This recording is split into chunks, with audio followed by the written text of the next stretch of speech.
Hello दोस्तों, स्वागत है आपका शिक्षा ज्ञान भाई अमन पे। तो आज 8 तारीख थी और आज सीटेट का लास्ट पेपर था जो कि प्राइमरी टीचर के लिए एलिजिबल होगा। तो आइए चेक करते हैं उसकी आंसर की। तो क्वेश्चन नंबर 1 से देखते हैं। क्वेश्चन है, प्राथमिक कक्षाओं के छात्रों की भ्रांतियों खाली स्थान और सहज अनुमान को खाली स्थान करना चाहिए। तो इसका सही आंसर है ऑप्शन नंबर 4 पर ध्यान केंद्रित करना चाहिए और प्रोत्साहित करना चाहिए। अगला क्वेश्चन देखते हैं, निम्नलिखित में से किसमें व्यक्ति के हाथ और आंख के तालमेल, संतुलन और शारीरिक निपुणता की क्षमता प्रभावित होती है। तो इसका सही आंसर है क्वेश्चन नंबर 2 का ऑप्शन नंबर 2 गति, समान्वय, वैकल्य। अगला क्वेश्चन देखते हैं हम लोग, बच्चों के विकास के बारे में निम्नलिखित में से कौन सा कथन सही है। तो क्वेश्चन नंबर 3 का सही आंसर है ऑप्शन नंबर 2 विकास बहुआयामी और बहुदिशात्मक होता है। अगला क्वेश्चन देखते हैं, क्वेश्चन नंबर 4 विकास का शीर्षागामी सिद्धांत विकास के खाली स्थान के बारे में बात करता है। तो क्वेश्चन नंबर 4 का सही आंसर है ऑप्शन नंबर 2 व्यवस्थित क्रम। अगला क्वेश्चन देखते हैं, सलीन क्रम विकार से जूझ रहे बच्चों को पढ़ाने के लिए निम्नलिखित में से कौन सी एक प्रभावी रणनीति है। तो इसका सही आंसर है क्वेश्चन नंबर 5 का ऑप्शन नंबर 1 अनुमानित दिनचर्या बनाए रखना। अगला क्वेश्चन देखते हैं, निम्न में से कौन प्राथमिक कक्षाओं में छात्रों के लिए प्रमाणित शिक्षक कार्यों के उदाहरण हैं। तो इसका सही आंसर है ऑप्शन नंबर 1 अवधारणा को दैनिक जीवन में लागू करना। अगला क्वेश्चन देखते हैं, दूसरों के साथ संवाद ना करने के दायरे से खुद से जोर से बात करना बचपन में क्या होता है। ये क्वेश्चन नंबर 7 का सही आंसर है ऑप्शन नंबर बी सामान्य और प्राकृतिक। अगला क्वेश्चन देखते हैं, निम्न में से कौन सा एक ऐसे प्रश्न का उदाहरण है जिसमें छात्रों को रचनात्मक समाधान खोजने की आवश्यकता होती है। तो इसका सही आंसर है ऑप्शन नंबर बी आप किसी व्यक्ति के बजाय किसी वस्तु के प्रक्षेप से दिए गए पाठ को फिर से कैसे लिखेंगे। अगला क्वेश्चन देखते हैं, वाइगॉस्की के सिद्धांत के अनुसार समीपस्थ विकास का क्षेत्र क्या है। तो इसका सही आंसर है ऑप्शन नंबर 4 कौशल या ज्ञान का स्तर जो एक छात्र मदद से महारत हासिल करने में सक्षम है। अगला क्वेश्चन देखते हैं, क्वेश्चन नंबर 10 रचनात्मक मूल्यांकन मानता है कि। तो क्वेश्चन नंबर 10 का सही आंसर है ऑप्शन नंबर बी मूल्यांकन की प्रक्रिया में विद्यार्थियों को भी शामिल किया जाना चाहिए। क्वेश्चन नंबर 10 देखते हैं, यह अभिकथन और कारण से रिलेटेड क्वेश्चन है। तो अभिकथन है, गरीब वर्तनी लेखन के मुक्त अन्वेषण शिक्षकों को शिक्षार्थी स्तरों के प्रमाणिक मूल्यांकन के अवसर प्रदान करते हैं। कारण है, भाषा में कक्षा में भाषाई विविधता को देखते हुए भाषा का मूल्यांकन गतिशील होना चाहिए। तो क्वेश्चन नंबर 11 का सही आंसर है ऑप्शन नंबर 3 ए और आर दोनों सही है। ए की आर व्याख्या करता है। अगला क्वेश्चन देखते हैं हम लोग, निम्न में से कौन से कौशल का प्रयोग पारस्परिक शिक्षण की प्रक्रिया में सक्रिय रूप से नहीं किया जाता है। तो क्वेश्चन नंबर 12 का सही आंसर है ऑप्शन नंबर डी रटना। अगला क्वेश्चन देखते हैं, निम्नलिखित में से कौन प्रभावी समस्या समाधान की प्रक्रिया में बाधा डालता है। तो क्वेश्चन नंबर 13 का सही आंसर है ऑप्शन नंबर सी अनुक्रिया समुच्चय। अगला क्वेश्चन देखते हैं जो अभिकथन और कारण से रिलेटेड है। क्वेश्चन नंबर 14 सीखना हमेशा एक सामाजिक संदर्भ में स्थित होता है। कारण है, जो सीखी सीखा जाता है उसे सीखने और उपयोग करने के तरीके से अलग नहीं किया जा सकता। तो इसका सही आंसर है क्वेश्चन नंबर 14 का option number C. A R दोनों सही हैं और ए की आर सही व्याख्या करता है। अगला क्वेश्चन देखते हैं। महारत लक्ष्य उन्मुखीकरण वाले छात्र कौन से होते हैं? क्वेश्चन नंबर 15 का सही आंसर है ऑप्शन नंबर सी। यथार्थवादी सीखने के लक्ष्य तय करते हैं। अगला क्वेश्चन देखते हैं। ध्यान न्यूनता अतिक्रियाशीलता विकार की विशेषता है, क्या है? क्वेश्चन नंबर 16 का सही आंसर ऑप्शन नंबर डी। आवेग पैटर्न का लगातार सिलसिला। अगला क्वेश्चन देखते हैं। समावेशी कक्षाओं में पाठ्यक्रम होना चाहिए और निर्देश खाली स्थान। तो क्वेश्चन नंबर 17 का सही आंसर है लचीला और विभेदित। अगला क्वेश्चन देखते हैं। विकास के उस समय को संदर्भित करता या करते हैं जब कोई व्यक्ति एक नया कौशल या क्षमता प्राप्त करने के लिए सबसे ज़्यादा तैयार होता है और बाद में जीवन में इसके नुकसान की भरपाई करना मुश्किल होता है। तो इसका सही आंसर है क्वेश्चन नंबर 18 का ऑप्शन नंबर ए, संवेदनशील अवधि। अगला क्वेश्चन देखते हैं।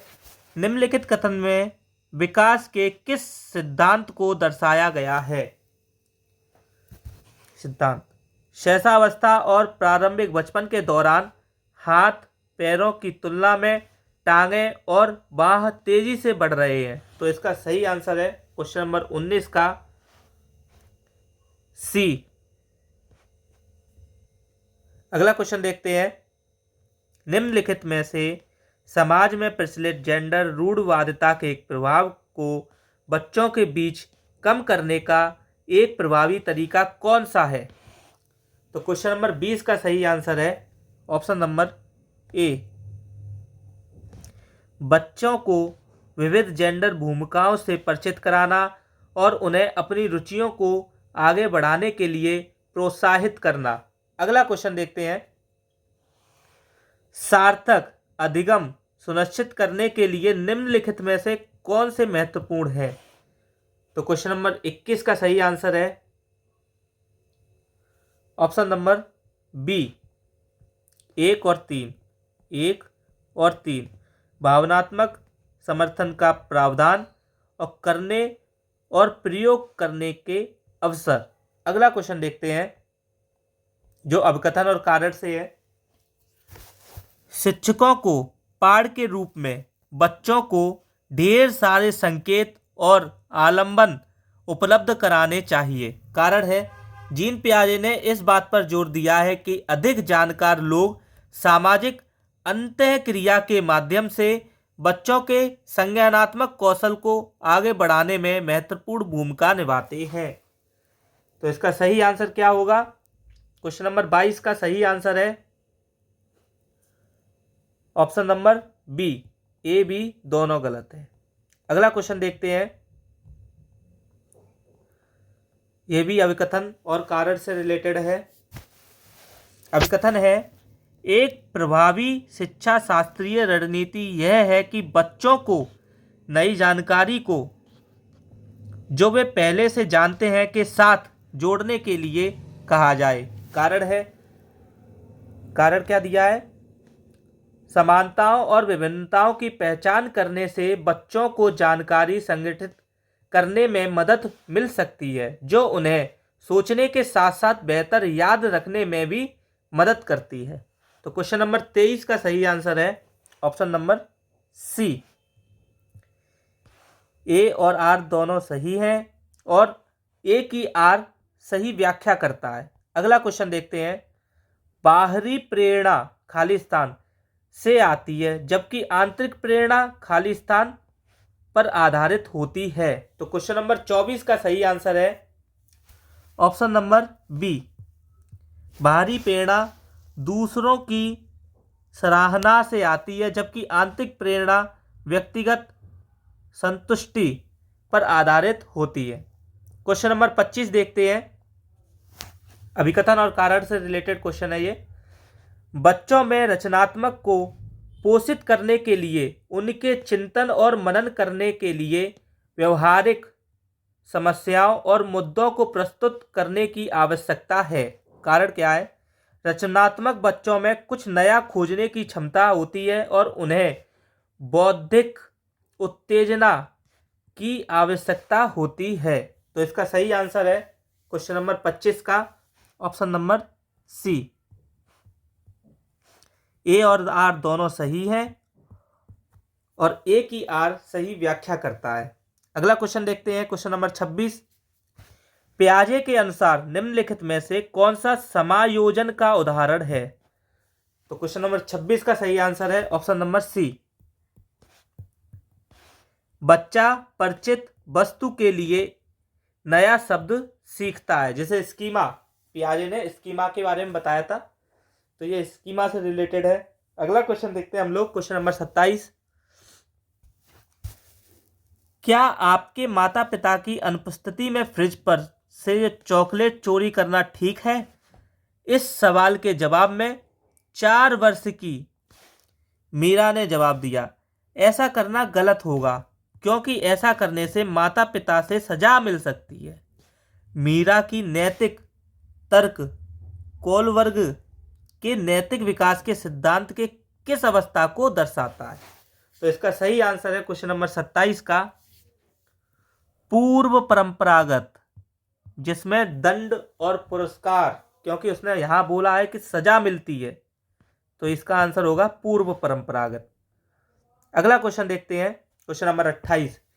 जीन पियाजे के विकास के सिद्धांत के अनुसार बच्चे संवेदी प्रेरक अवस्था के अंत में खाली स्थान विकास विकसित कर लेते हैं। तो इसका सही आंसर है क्वेश्चन नंबर 28 का option number A, sorry option number A, वस्तु स्थायित्व।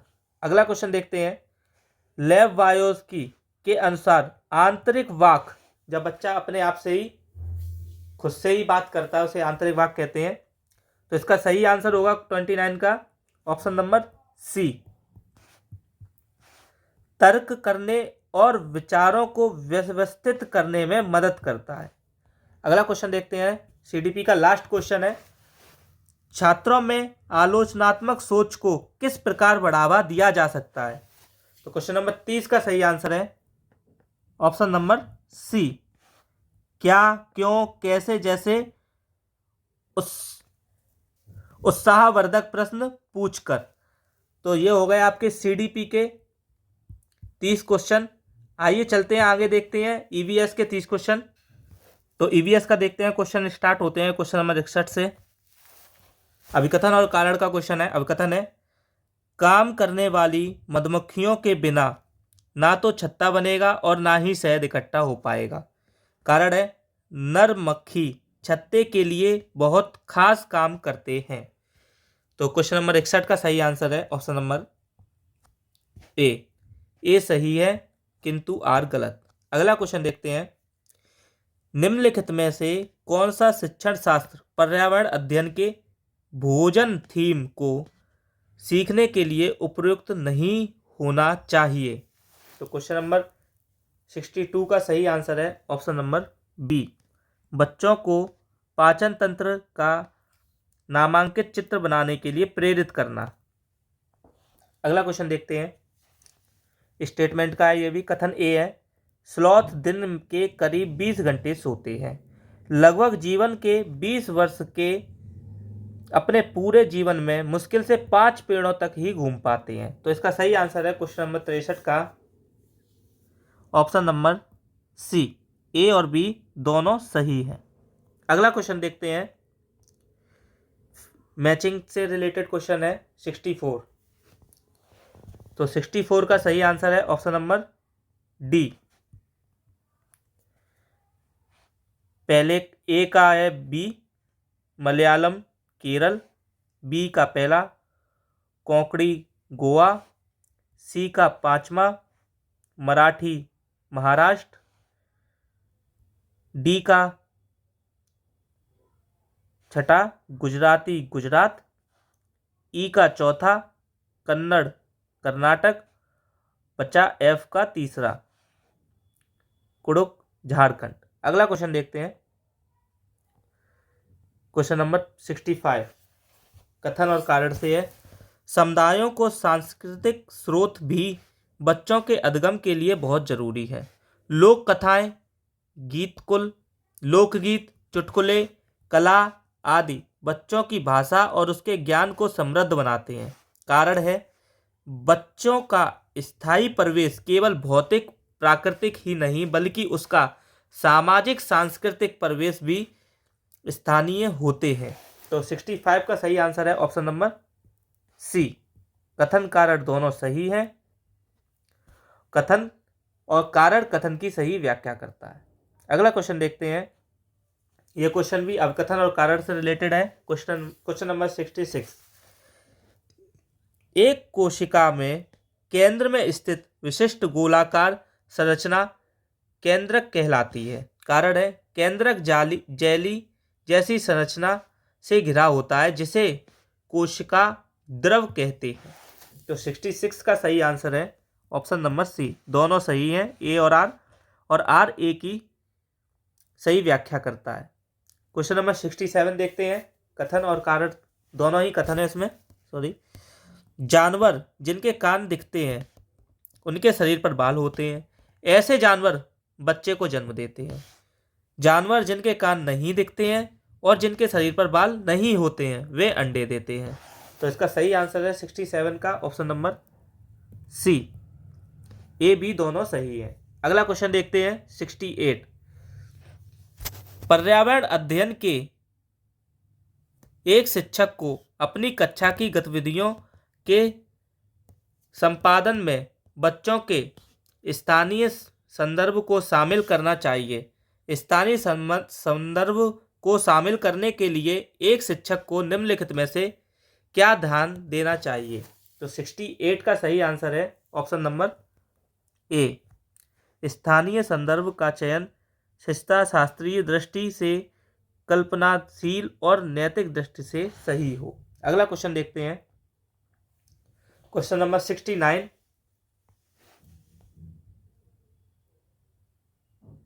68 हो गया था, 69 देखते हैं। किसी बड़े शहर के मानचित्र पर नीचे दिया गया पैमाना दर्शाया गया है। 1 सेंटीमीटर बराबर 845 मीटर।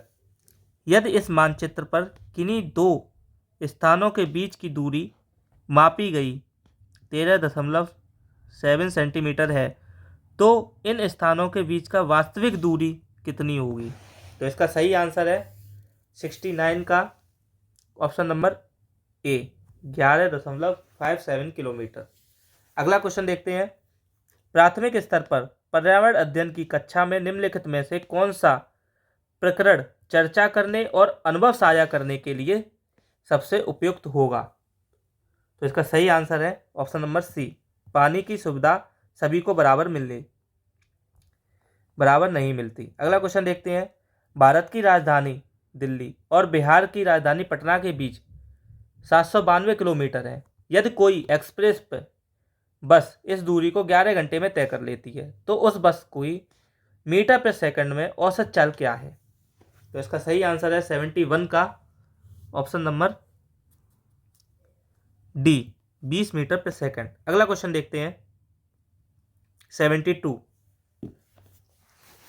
कथन है, बच्चे की स्थानीय वस्तु एक स्वाभाविक अधिगम का स्रोत है जिन्हें कक्षा में प्रधानता देनी चाहिए। कारण है, जब स्कूल के अंदर और उसके आसपास का जीवंत संसार चिंतन के लिए उपलब्ध होगा तो बच्चे पर्यावरण के मुद्दों के प्रति सचेत होंगे और उनके प्रति अपनी रुचि को पोषित कर पाएंगे। तो इसका सही आंसर है 72 का ऑप्शन नंबर सी। कथन कारण दोनों सही है, कारण कथन की सही व्याख्या करता है। अगला क्वेश्चन देखते हैं 73। क्वेश्चन नंबर 73 देखते हैं, निम्नलिखित में से क्या आकलन के मानदंड जिला, राष्ट्र, राष्ट्रीय, राज्य स्तर पर विभिन्न हितधारकों को बच्चे के सीखने की सूचना देते हैं तथा शिक्षा की गुणवत्ता भी सुनिश्चित करते हैं? तो इसका सही आंसर है 73 का ऑप्शन नंबर बी, सीखने की प्रतिफल और दक्षता। अगला क्वेश्चन देखते हैं। पर्यावरण अध्ययन की पाठ्यचर्या के अनुसार निम्नलिखित में से कौन सा प्रकरण परिवार और मित्र से संबंधित है? कक्षा 3 के बच्चों के लिए सबसे अधिक उपयुक्त होना चाहिए। तो सही आंसर है ऑप्शन नंबर 3, समाज और परिवार। परिवार से परिवार और मित्र से समाज आ जाएगा। अगला क्वेश्चन देखते हैं। Question number 75। कहा जाता है कि बच्चे काफ़ी आसानी से अपने परिवार से बहुत कुछ सीखते हैं। उनके अनुभवों को कक्षा में लाया जाए, उनके प्रश्नों के उत्तरों को दिया जाए, उनकी जिज्ञासाओं को शांत किया जाए। ऐसे करने से पर्यावरण अध्ययन के पाठ्यक्रम को सबसे अधिक समृद्ध और रचनात्मक बनाया जा सकता है। उपरोक्त संदर्भ में पर्यावरण अध्ययन की पाठ्यचर्या निम्नलिखित में से किस सिद्धांत को इंगित करती है? तो 75 का सही आंसर है ऑप्शन नंबर सी, स्थान और वैश्विक। अगला क्वेश्चन देखते हैं। बिहार के सापेक्ष पंजाब और केरल की स्थितियां क्या हैं? तो 76 का सही आंसर है ऑप्शन नंबर डी, उत्तर पश्चिम दक्षिण पूर्व। अगला क्वेश्चन देखते हैं, अभिकथन और कारण से है। अगर अलग अलग क्षेत्रों का इतिहास देखें तो हमें पता चलेगा कि किस तरह विभिन्न संस्कृति प्रभावों ने वहाँ के जीवन और संस्कृति को आकार देने में मदद किया। इस तरह से कई क्षेत्र अपने विशिष्ट इतिहास के कारण विविधता संपन्न हो जाते थे। उदाहरण के लिए लद्दाख एवं केरल। तो इसका सही आंसर है क्वेश्चन नंबर 77 का ऑप्शन नंबर सी, ए और आर दोनों सही हैं। आर ए की सही व्याख्या करता है। अगला क्वेश्चन देखते हैं हम लोग। Question number 78। अजय पर्यावरण अध्ययन का एक शिक्षक है तथा वह अपनी कक्षा में भूमिका निर्वहन की गतिविधि करना चाहता है। निम्नलिखित में से कौन सा मुद्दा बच्चों के लिए भूमिका निर्वहन के लिए सबसे उपयुक्त होगा? तो 78 का सही आंसर है ऑप्शन नंबर सी, एक परिवार जिसे पानी के टैंकर से हर रोज सिर्फ 2 बाल्टी पानी मिलता। अगला क्वेश्चन देखते हैं 79। प्राथमिक स्तर पर पर्यावरण अध्ययन की क्या सार्थकता है? तो सही आंसर है इसका 79 का ऑप्शन नंबर बी, ए सी डी, कुछ ए सी और डी। अगला क्वेश्चन देखते हैं। निम्नलिखित में से कौन से औजार की मदद से कर्नाटक राज्य में प्याज को उनके सूखे पत्तों से अलग किया जाता है? तो इसका सही आंसर है ऑप्शन नंबर डी, इलिगेट। अगला क्वेश्चन देखते हैं क्वेश्चन नंबर 81। कक्षा 4 के एक पर्यावरण अध्ययन शिक्षक ने अपनी कक्षा में बच्चों के विभिन्न समूहों से यात्रा विषय पर लेटर बॉक्स बनाने का काम करवाया। लेटर बॉक्स का मॉडल बनाने के काम के दौरान शिक्षक ने उनके काम का आकलन भी किया। शिक्षक ने बच्चों की इस गतिविधि के लिए निम्नलिखित में से किन किन आकलन के उपकरण का उपयोग किया होगा? तो सही आंसर है 81 का ऑप्शन नंबर डी, पोर्टफोलियो। अगला क्वेश्चन देखते हैं 82। मैं रेगिस्तान इलाके में पाए जाने वाला एक वृक्ष हूँ। मुझे ज़्यादा पानी की ज़रूरत नहीं है। मेरी लकड़ी को कीड़े नहीं लगते। मेरी छाल से दवा बनाई जाती है। बताइए मैं कौन? तो इसका सही आंसर है 82 का ऑप्शन नंबर ए, खेजड़ी का पेड़। अगला क्वेश्चन देखते हैं। रिक्त स्थान भरिए। यूरिया अकार्बनिक, गोबर गाय का गोबर, खाली स्थान। गोंद प्राकृतिक, खाली स्थान कृत्रिम आसंजक। तो इसका सही आंसर होगा ऑप्शन नंबर सी, खाद और रबड़। अगला क्वेश्चन देखते हैं।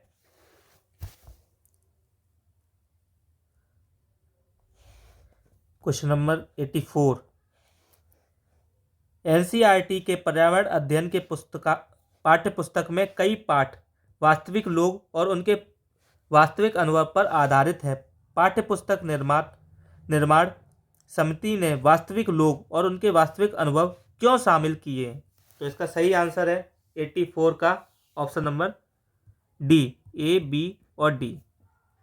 ए, बी और डी। अगला क्वेश्चन देखते हैं 84 के बाद 85। लास्ट 5-6 क्वेश्चन बचे हुए हैं, 85, 86, 87, 88, 89 और 90। तो 85 क्वेश्चन देखते हैं। पर्यावरण अध्ययन की पाठ्य पुस्तक में पर्यावरण से संबंधित बहुत सारी कविताएं हैं। शिक्षक को पर्यावरण से भी कविताएं बनाने के लिए कहना चाहिए। निम्नलिखित में से कविता लिखने से मुख्य रूप से कौन सी प्रक्रिया कौशल का विकास होता है? तो 85 का सही आंसर है रचनात्मक अभिव्यक्ति। अगला क्वेश्चन देखते हैं 86। मैं एक भारतीय पक्षी हूँ जो पत्थरों के बीच खाली जगह में अंडा देती है। मेरा घोंसला नाजुक टहनी, जड़ें, ऊन, बाल, रुई आदि से बना होता है। बताइए मैं कौन हूँ? तो इसका सही आंसर है 86 का इंडियन रॉबिन। अगला क्वेश्चन देखते हैं। एक व्यक्ति 30 अप्रैल 2022 को नई दिल्ली राजधानी ट्रेन में सवार हुआ।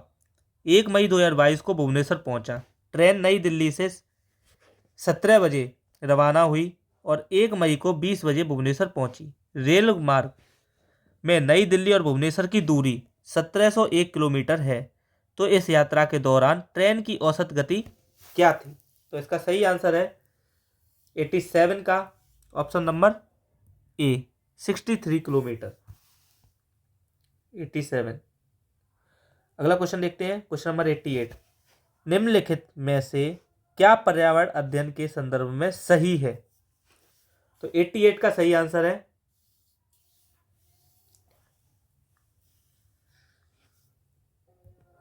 Option number B. अगला क्वेश्चन देखते हैं। एक शिक्षक अपनी कक्षा में एक प्रयोग का प्रदर्शन करके दिखाता है कि किस प्रकार से एक शीशे के ऊपर सांस छोड़ने से वहाँ धुंधला हो जाता है। इस प्रयोग के द्वारा पर्यावरण अध्ययन शिक्षण के कौन से सामान्य उद्देश्य को प्राप्त किया जा रहा है? तो इसका सही आंसर है क्वेश्चन नंबर 89 का ऑप्शन नंबर 3। अवलोकन, वर्गीकरण और निष्कर्ष निकालने आदि प्रतिक्रियाओं के माध्यम से बुनियादी संज्ञानात्मक गत्यात्मक कौशल प्राप्त करने के लिए खोजबीन से जुड़ी और हाथों से करने वाले कार्य में बच्चों को संलग्न करना। अगला क्वेश्चन देखते हैं। कर्नाटक के सीमांतवर्ती राज्य हैं। तो लास्ट क्वेश्चन है, इसका सही आंसर है option number C, Kerala, Andhra Pradesh और तेलंगाना। तो दोस्तों ये थे आपके 30 सीडीपी के और 30 ईवीएस के क्वेश्चन के आंसर। अगर आपको वीडियो पसंद आई हो तो हमारे चैनल को लाइक, शेयर एंड सब्सक्राइब करें और बहुत ही जल्द हम आपके लिए यूपी टेट से रिलेटेड मोस्ट इम्पोर्टेंट क्वेश्चन और सारा डिटेल सिलेबस अपने इस यूट्यूब चैनल पे कराने जा रहे हैं। तो ज़्यादा से ज़्यादा आप हमारे चैनल को सब्सक्राइब करें और शेयर करें। Thank you.